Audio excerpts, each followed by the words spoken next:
What's up? So, it's Yori. I'm here to remake something I made a really long time ago. Because honestly, it's easy. Um, it's not really hard to do. I'm kind of just. It's not like I'm doing anything right now, anyways. Not right now. So, might as well. But in this video, I'm going to be ranking all of Goku's transformations for a second time. This is going to be the second version. So, I'm grabbing a granola bar right now. That's why all this noise is happening. Alright.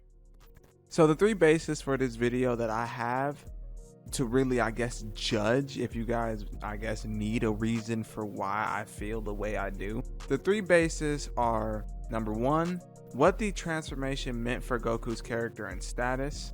Number two, how Goku decides to handle use of said form. And number three, if the design philosophy is in alignment to Goku's character while in the form. That might sound a little confusing, but it'll make sense in a second. But overall, just the design of a form and my opinion on it matters too. Of course.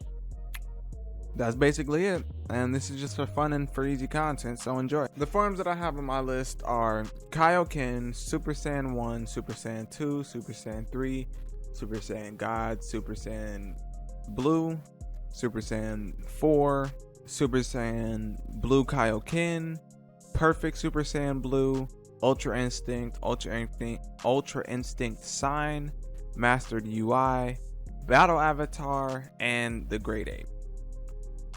At number 14, we got Kaioken. Number 1, it gave Goku his first glimpse of the power of Super Saiyan, but he was already the strongest person in the world. We all knew that.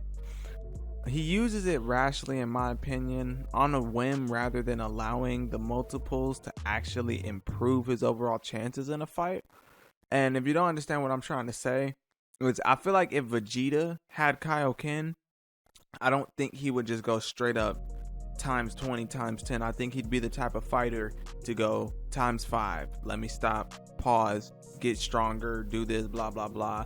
And then let me go up more, times 7. Times 12. You feel me? Like, I feel like Vegeta would be a little bit more keen to actually allowing the multipliers to multiply him in certain parts of the fight rather than just for one burst a moment like how Goku does it. Because Goku, even though he is a great and skilled fighter, what a lot of people have to understand is Goku never learned battle tactics. He never learned war tactics. Vegeta was literally the son of a king, so he watched people plan wars and stuff like that.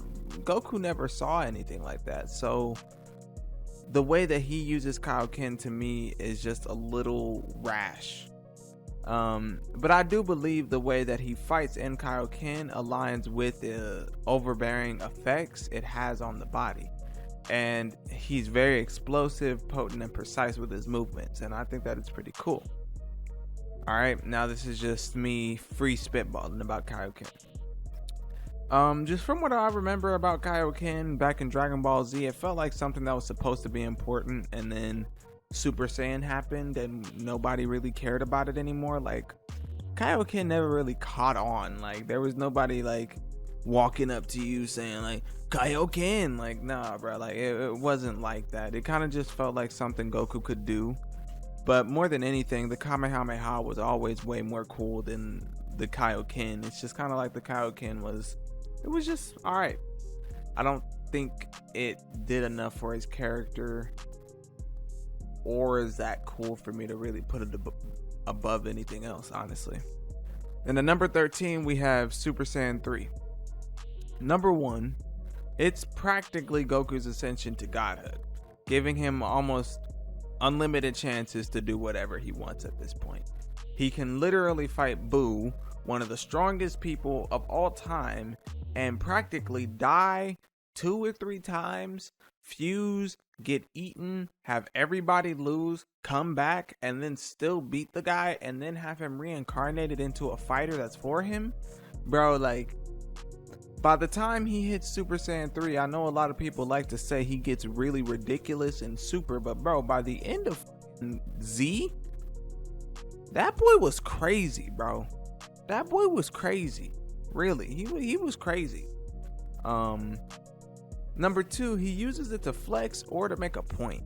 It never once feels like Goku actually used it to try to win the fight, but rather just to contend in it. I feel like every single time I saw him use Super Saiyan 3, he wasn't really using it because he felt like it was the right time. It just kind of felt like he was using it because he's like, I have power, right? And then he loses anyways. It's like, it just feels like, I don't know.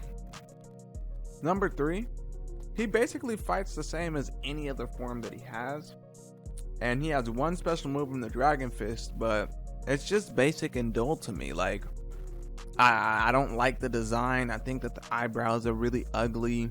I think that the way that he stands and the way that they make the back of his body like so straight, and it's just, I'm just not a fan of it. Like, it just rubs me the wrong way in almost every single way that a form can. I really just dislike it. Number 12, Great Ape, Monkey Go Burr. Number 11, Super Saiyan 1. How dare you, Frieza? Number 10, SSJ 2. I have more spiky bananas forming out of my head. Number 9, Super Saiyan God, Super Saiyan Kaioken. He literally barely uses this for what? Number 8, Ultra Instinct. Number 1, it officially confirmed Goku as It officially confirmed Goku as God of Destruction capable, putting him above even some current ones. Like, he of course couldn't necessarily tap into it, but everybody could tell by that point that Goku was pretty damn strong where he was at. Number 2, this is the one where he taps into it as he just fights. I consider Saiyan to be the real Ultra Instinct form, but the things Goku is capable of in this form are some of the coolest stuff in the show. It sucks when it's used sparingly and the others aren't. And what I mean by that is we really barely get to see this version of Goku where he can't tap into UI, and it does kind of suck. I kind of wish we got to see Goku have to get into more big fights to have to figure it out, but I'm not gonna act like Saiyan is a bad progression of it, so whatever. Number 7, Avatar State. The first reason why: he's big, he looks like an avatar, and it's Goku. I have nothing else to say. Number 2, plus Moro's a goat. Number 6, Super Saiyan 4, Sentient Monkey Go Burr. Number 5, Mastered UI. Number 1, the first time we see Goku show power Number 1, the first time we see Goku show power beyond a G.O.D.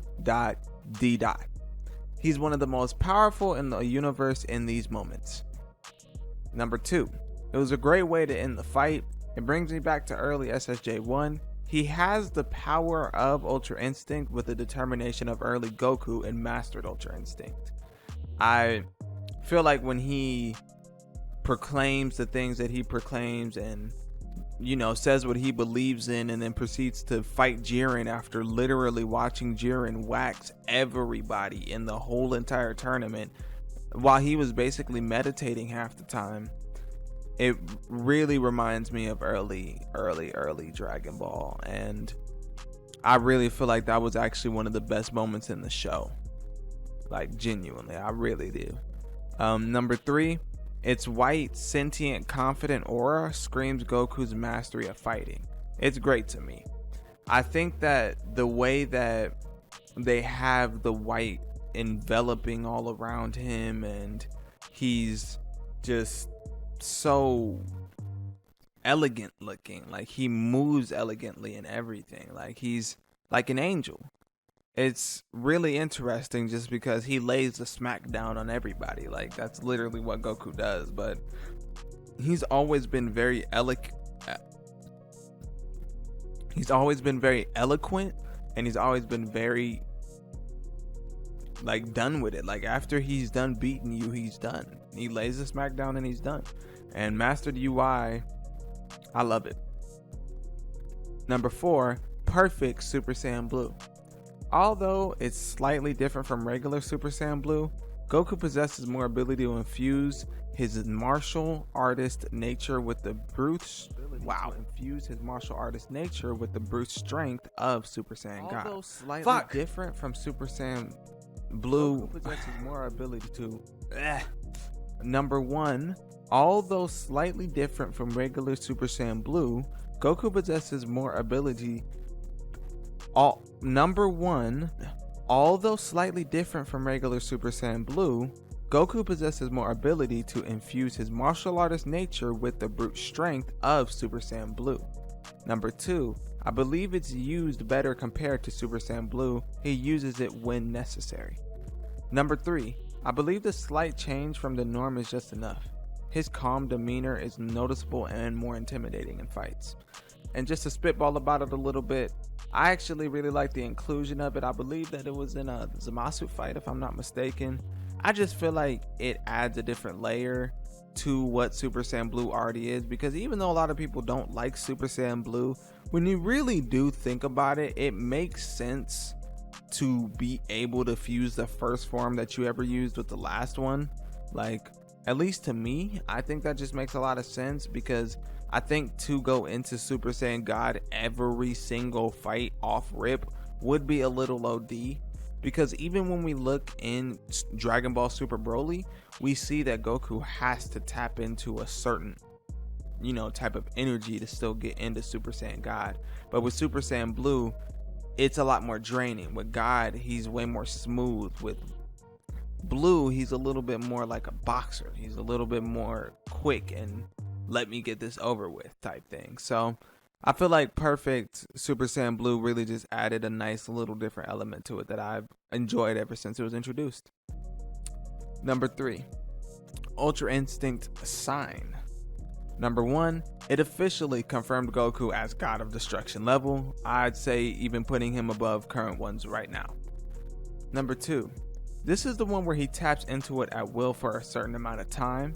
I consider Sign to be the real UI form, but the things Goku is capable of in this form is some of the coolest stuff in the show. It deserves credit as one of the most true to Dragon Ball transformations post Super Saiyan 2. Number 3, I think that Sign UI is also the best looking form in Dragon Ball. Nothing captures the true element of all that Goku has done, learned, and experienced like this form.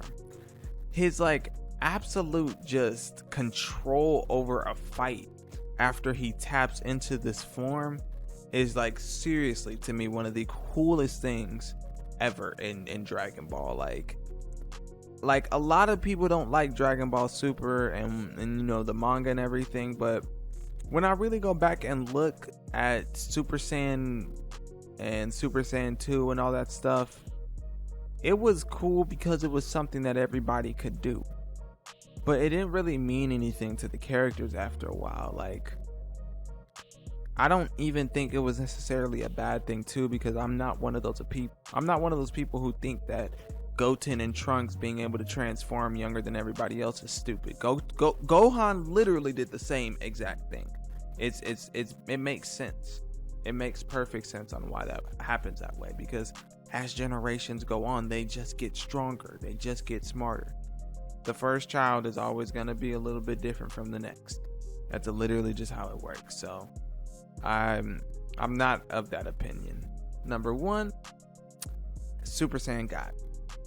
Number 1, it gave Goku the ability to willingly tap into the power of the gods, a glimpse also to the power of the angels. Number 2, he kinda overuses it for my taste. I don't see why he had to use it when he decided to, but with that, I don't think it's misused in context with his character usually. And number 3, I think it's a smart design. It takes from Super Saiyan 1 and adds more meaning to it. I love Super Saiyan 1, but it doesn't actually do much for Goku. Super Saiyan God allows us to see Goku using a completely different fighting style. See, now what I mean to say by that is I'm not saying that the moment when Goku used Super Saiyan wasn't important. I think that was actually one of the coolest moments and one of the best moments for Goku's character. But after that, Super Saiyan is just Super Saiyan. Like, that's literally just it. It's just Super Saiyan. Like, Super Saiyan God had to become Super Saiyan perfected, but I don't think Super Saiyan necessarily had to become Super Saiyan 2. I think Super Saiyan 2 just happened. Just like how Super Saiyan 3 just happened. But post Dragon Ball Z, transformations feel like they mean a lot more to the actual story rather than what the characters might do in the story. And number one, of course, I have Super Saiyan God. Number one, it put Goku at the cusp of being G.O.D level, learning of a new power. Number two, he doesn't use it enough, but I do believe when he has, it has been the coolest Goku moments in the show. Not just Dragon Ball, Z, GT, I mean everything. He has his best battling in this form. Number three, his darker tone, soft curves, slim and breathable, tame body structure, it aligns with his smooth and strategical battle style while in the form. Like, Super Saiyan God is easily his best form. I think that base Goku, honestly, what I would have preferred is rather than having Super Saiyan Blue be something that we use all the time, just allow Goku to fight in base. I feel like base Goku is one of the best designs in all of anime. I just think he has so many different auras that he can express with his body, that he can express with his face and with his hair, that a lot of other characters just don't have. Like characters like Naruto, they just don't have. Like, you can't really tell when Naruto's trying to be intimidating, you feel me? But Goku has that. And when he goes into Super Saiyan God, I feel like it's a culmination of everything that he's worked for. You feel me? Like, even though it may sound cheesy, Battle of Gods to me is genuinely one of the best things to happen to Dragon Ball. Because with where the Buu saga left Dragon Ball, I'm sorry, I don't care how much you love Dragon Ball, you cannot convince me that if Battle of Gods didn't come out and Resurrection F, even though Resurrection of F was bad, that Dragon Ball would still be respected as much as it is right now. Because even though we hate it, even though we do hate a lot of it, we do still love a lot of it too. So I don't know why we like to pretend like that's not the case. There's a lot of things that we loved, a lot of things that were great for us as fans. There were just a lot of things that we wish were handled differently. But at this point where we're at now and with where it was at before, we didn't get anything for Dragon Ball for about a decade. And then they came out with a TV show that, sure, it wasn't perfect, but it got the job done, and a whole entire new foundation of where the show can go and what it can be. And then the manga also takes that and builds on top of it. And then on top of that, the movies end up taking a whole entire new bracket of industry for Dragon Ball. You know, the movies before, yeah, they were cool, but they were just something you watched if you were a Dragon Ball fan. But now you can just take your friends to go watch a Dragon Ball movie. You feel me? Like, I think that Super Saiyan God being the catalyst of all of that is truly way more monumental even than Super Saiyan 1. Because Super Saiyan 1, although it was the trend, yes, everybody knows Super Saiyan. I feel like when it comes to actual story and character and everything that has to do with it, Super Saiyan God is where all of that starts. I think that Super Saiyan God is where we started hating Goku's character. I feel like Super Saiyan God is where we also started loving different parts of his character. I feel like Super Saiyan God is when we saw Goku as more, honestly, than just a good guy. And I know a lot of people hate how Goku is, and I hate how Goku is too. But at the same time, I'ma just say it like this, bro. If I was one of the strongest people in the universe, I could go into a god form and wax a nigga whenever I want.